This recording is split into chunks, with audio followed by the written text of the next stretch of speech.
Olá, investidores! Tudo bem com vocês? Felipe Santana na área para contar tudo o que está acontecendo neste conflito. Só se fala nesse conflito entre Rússia e Ucrânia. Vamos entender o conflito então, mas na foto, na tela, nós temos quem? O tio Biden aqui à minha esquerda, e o tio Vladimir, que anda meio Putin com a galera do lado de cá, com a galera da Europa, com a galera da OTAN, com a galera dos Estados Unidos. E neste vídeo rápido eu quero mostrar para vocês alguns pontos que são chave nesse conflito entre Rússia, Ucrânia, Estados Unidos e União Europeia. Se você não for inscrito no canal, se inscreve, manda para os amigos, curte, compartilha e deixa um comentário aqui o que você espera para esta guerra. Vamos ter guerra, vamos ter invasão, não vamos ter, é tudo só mais um capítulo da história aí entre Estados Unidos e Rússia, da nossa Guerra Fria dos tempos cotidianos. Beleza, galera? Então vamos seguir, então vamos rapidão entender o que diabos está acontecendo neste jogo de xadrez entre Ucrânia e Rússia e obviamente envolvendo seus vizinhos. Mas para a gente poder entender aqui que a Ucrânia é só a bola da vez e a Rússia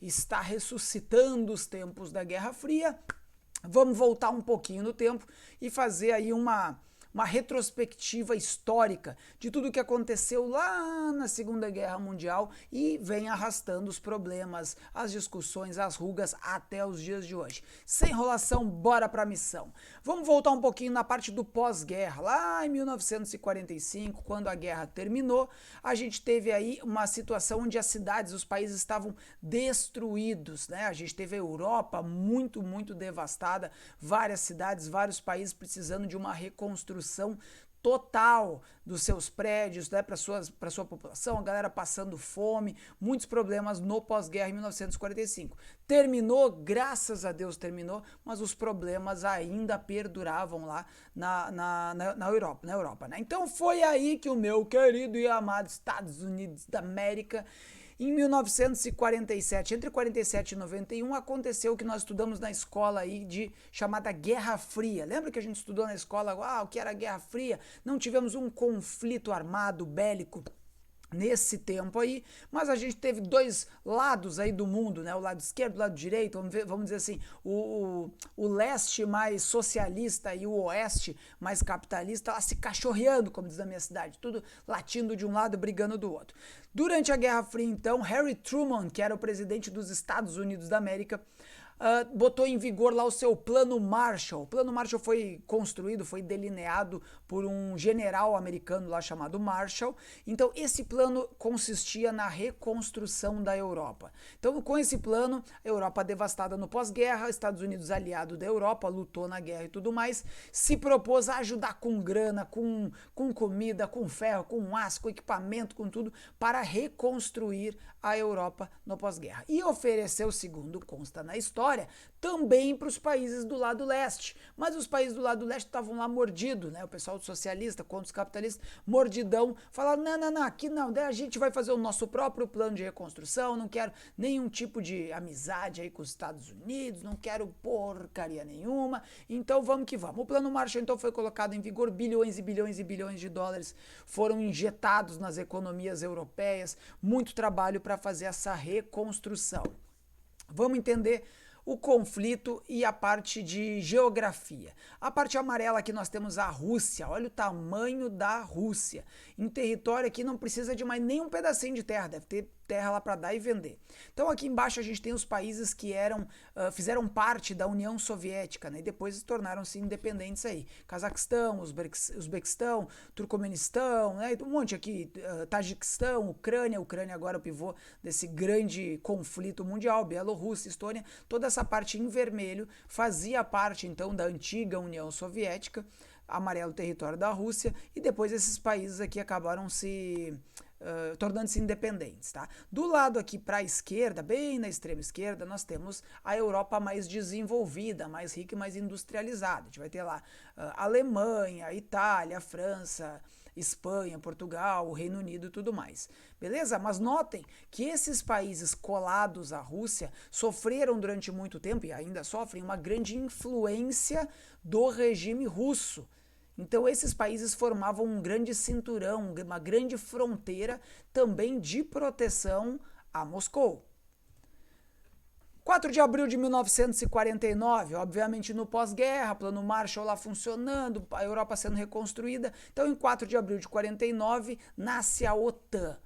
Que diabos é a OTAN? A Organização do Tratado do Atlântico Norte. Uma galerinha lá de 30 países membros se juntou, montou um grupão de WhatsApp, e nesse grupão de WhatsApp a galera falava o seguinte: vamos nos reunir aqui, juntar o povo todo que quer fazer amizade com os Estados Unidos, com a Europa e tal, e vamos fazer um grande grupo que a gente vai se autoproteger. Se algum dos nossos membros for atacado, todo mundo que faz parte daqui vai chegar lá e dar um tundão dos negros, não vai ficar assim, não vai passar batido. Então, mexeu com um, mexeu com todos. 30 países membros, mais 21 países com parceria de missão de paz e agora mais 15 países em programa de diálogo para ingressar na Organização do Tratado do Atlântico Norte. Mas, se a galera do lado de cá se reuniu e formou a OTAN, do lado de lá socialista, a galera também não ficou para trás. Não ficou para trás. O que aconteceu? Pum! Pacto de Varsóvia. Lembra que a gente estudou na escola? Pacto de Varsóvia, um acordo militar de 14 de maio de 55. Ele estabelece uma aliança entre vários países socialistas. Aqueles que queriam e aqueles que não tinham a menor opção também ingressaram lá, em troca de grana, em troca de proteção, mas tinha que fazer parte e seguir lá o regulamento da galera socialista. Basicamente, o leste europeu. Então a gente teve lá Hungria, Romênia, Alemanha Oriental. Lembra que a Alemanha era dividida ao meio? Tinha a Alemanha socialista, a Alemanha comunista. Então a Alemanha Oriental, ela fazia parte do Pacto de Varsóvia. A Albânia, Bulgária, Tchecoslováquia, Polônia e, obviamente, né, a União das Repúblicas Socialistas Soviéticas. Que grande porcaria. Vamos nessa então. Notem que pela divisão do mapa, a parte azul mostra aqui os membros da OTAN. Então a gente tem vários países membros da OTAN, a gente tem aqui Itália, França, Alemanha, Reino Unido, Espanha, Portugal e tudo mais.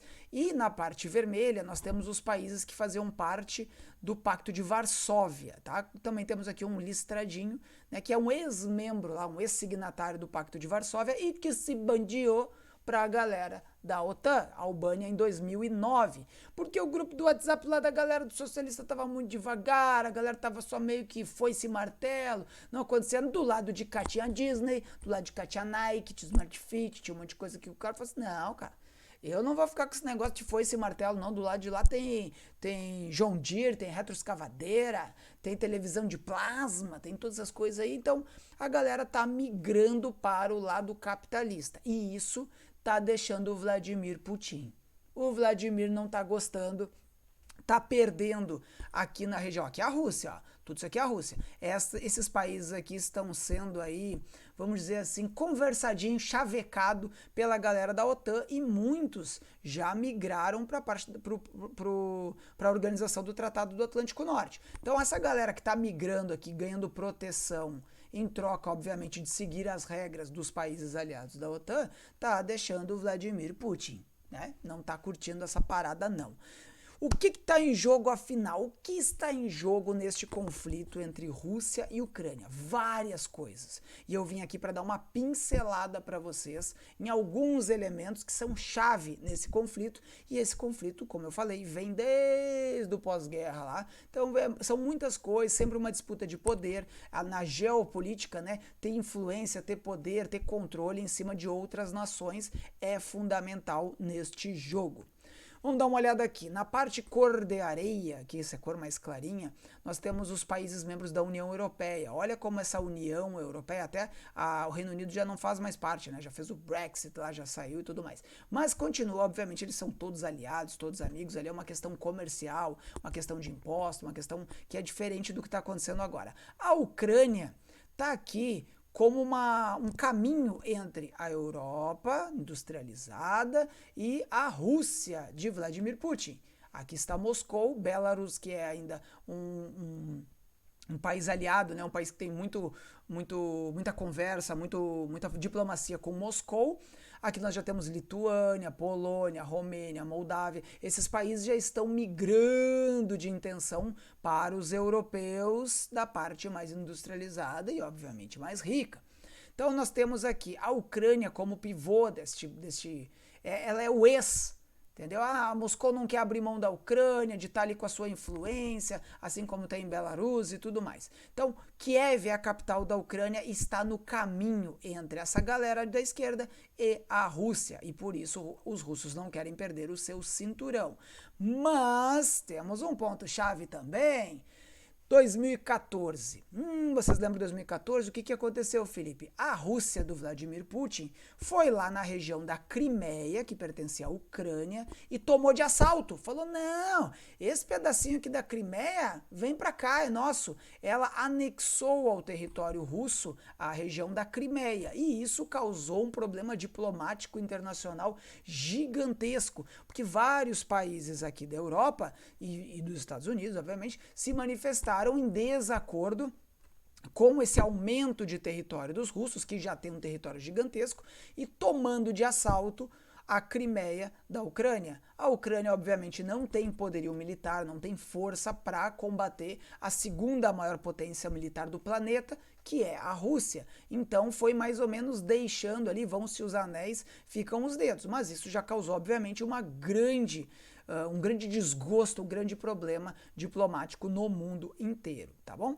Outra coisa que Vladimir Putin vive dizendo, que é uma opinião muito forte dele, falou em janeiro também pro bloco europeu, é que ele não aceita mais a interferência da OTAN nesses países. Ele não aceita mais a OTAN chegando lá e chavecando os caras no ouvidinho lá para migrar para esse lado. Então ele quer que imediatamente a OTAN pare de aliciar a galera que faz fronteira com a Rússia. Vamos nessa então. Qual é o grande medo de Vladimir Putin? O grande receio dele, porque ele está tentando ali entrar na Ucrânia para expandir o seu território e manter essa fronteira de proteção dos territórios administrativos russos. Via de regra, a Moscou, que está um pouquinho mais acima aqui, e é o grande centro do governo russo. Ele tem muito medo, vamos dizer assim, ou ele tem um receio muito grande de que nesses locais aqui de fronteira, a OTAN instale bases de mísseis que seriam capazes de atacar o Kremlin. Então, a justificativa de Putin é, se vocês vêm para cá com essas tropas, eu vou daqui até vocês com as minhas. E ninguém vai avançar um passo, ninguém vai instalar uma base militar. Tem fundamento que ele está pensando? Dentro do conceito dele, lógico que tem. Vamos dar uma olhada. Membros da OTAN. A parte toda listradinha são os membros da OTAN. Então, olha como a Aliança do Atlântico Norte já expandiu aqui, ó, Romênia, Hungria, Polônia, né, Turquia, Bulgária. Então, tá chegando muito perto do território russo, isso está incomodando os russos. A Ucrânia e a Bielorrússia não fazem parte, mas como a OTAN tá chavecando a Ucrânia e principalmente agora apoiando forte a Ucrânia, vai que o pessoal da Ucrânia se dá uma bandeada também, daqui a pouco vai ser pintadinho aqui. Então, a base Yankee. O que é a base Yankee? O que é Yankee? Felipe, é a forma como a gente fala os americanos, né? O pessoal que nasceu lá, salvo engano, na Nova Inglaterra, lá nos Estados Unidos, é chamado de Yankee. Então, nós temos bases americanas nessas bolinhas aqui. Então, temos aqui na França, temos na Bulgária, na Hungria, na Alemanha, na Holanda. Então, essas bases aqui estão sendo expandidas, né? As bases americanas, e isso incomoda o leste europeu.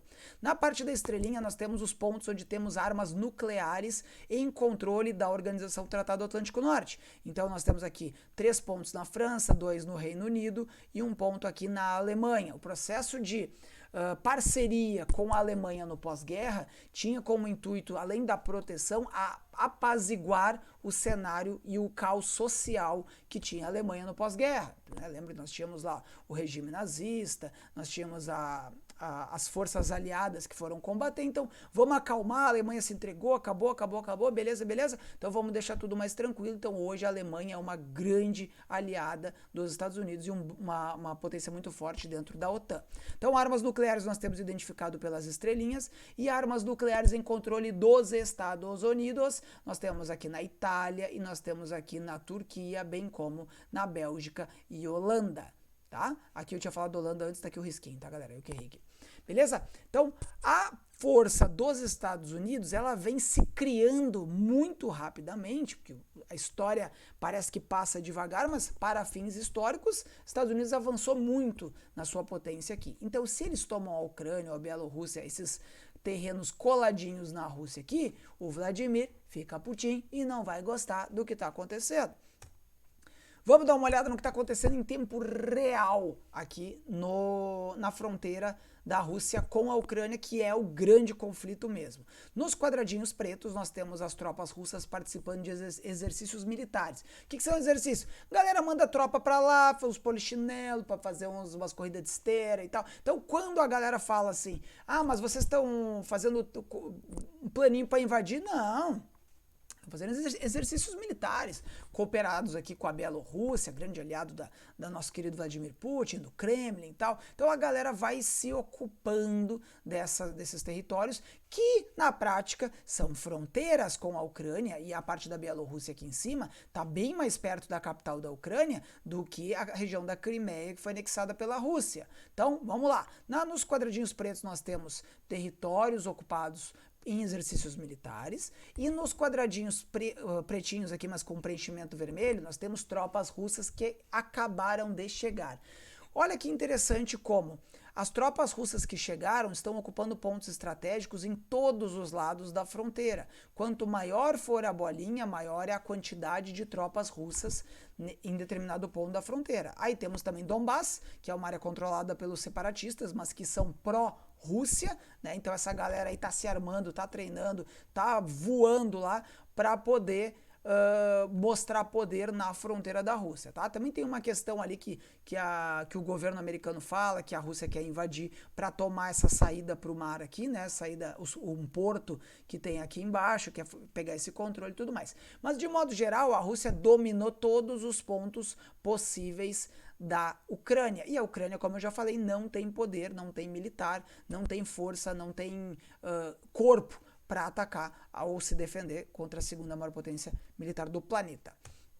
Vamos falar um pouco de União Europeia, vamos falar de Europa constituída, consolidada, industrializada e forte. Por que a Europa está tão preocupada com isso? Primeiro lugar, porque aqui nós temos na parte azul os países que fazem parte, né? E aqui nós temos Bielorrússia, Ucrânia, Moldávia, Turquia e tal. Não fazem parte. Beleza, tudo certo. Só tem um problema. O conflito está acontecendo embaixo do nariz da Europa. E ninguém quer uma guerra, ninguém quer um conflito, ninguém quer uma situação dessa embaixo do seu nariz. Aqui nós temos espaço aéreo, aqui nós temos transporte de riquezas, mercadorias, nós temos o comércio, nós temos bancos, nós temos várias situações que não interessa a ninguém um estado de guerra. Tá? Então, qual é o grande ponto nesse momento que a Europa unida quer apaziguar, quer conversar com Vladimir, quer deixar a coisa mais estabilizada para que nós não tenhamos uma guerra? Olha só, energia.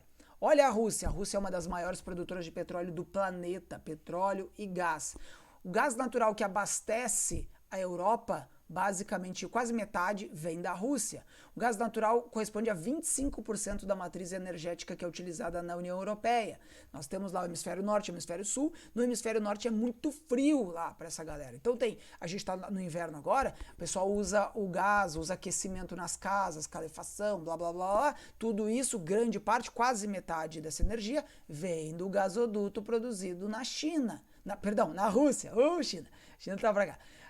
Na Rússia. Então, se a gente tem um conflito lá, pode ser que o Putin vai, fecha o registro, fecha a torneira e para de abastecer. Se ele para de abastecer a Europa, lógico que ele também perde grana. Só que ele deixa a galera aqui empenhada precisando de outro tipo de combustível. Vai ser combustível fóssil queimado à torta e à direita e a galera vai ver o petróleo, a cotação do petróleo disparar no mundo inteiro. E quem tem petróleo faz dinheiro. Tá? Outro ponto interessante, dois gasodutos aqui, duas linhas de gasoduto, essa Soyuz, essa Yamal, não sei se é exatamente assim que se fala, passam pela Ucrânia. Seja passando aqui pelo nortezinho da Ucrânia, seja esse que vem pela Bielorrússia e entra na Ucrânia e cai dentro da União Europeia. Então, a ninguém interessa nesse momento um conflito, porque os países da União Europeia estão muito dependentes do gasoduto que vem da Rússia. Beleza? O que mais? Vamos falar de petróleo, então. Há uma expectativa que dispare o petróleo já está subindo com o estresse nessa relação. Então, os maiores produtores de petróleo do mundo, Estados Unidos, Arábia Saudita, Estados Unidos e Rússia. Terceiro maior produtor de petróleo do planeta. Por isso, essa cara de tranquilidade aqui de Vladimir Putin e essa cara aqui do meu amigo da Arábia Saudita, que é o maior produtor de petróleo do mundo. Então, se temos uma guerra aqui, teríamos que ver a Arábia Saudita aumentar a produção de uma forma muito grande para segurar os preços. E a gente sabe, até pelas reuniões da OPEP+, que o pessoal, o produtor de petróleo aqui, Iraque, Rússia, Arábia Saudita, Irã e tudo mais, não tem interesse em aumentar a produção. Quanto mais caro tiver o petróleo, mais grana essa galera ganha. Por isso esses dois aqui tendem, né, a ganhar bastante ali com as suas grandes reservas de petróleo. Porém, contudo, todavia, entretanto, a ninguém neste momento interessa um aumento nos combustíveis fósseis, porque a inflação, por causa dos problemas de saúde que o mundo viveu e vive, já está comendo o bolso do cidadão. Se o petróleo dispara, frete de mercadoria, armazenamento, transporte de pessoas, tudo isso vai lá para cima e aí traz a inflação a nível global para níveis ainda não experimentados. Outra coisa muito importante para essa possível pretensa guerra aí entre Rússia, Ucrânia e os aliados da OTAN e outros países podem se envolver é a lembrança de 1º de setembro de 1939, quando as tropas de Adolf Hitler invadiram a Polônia.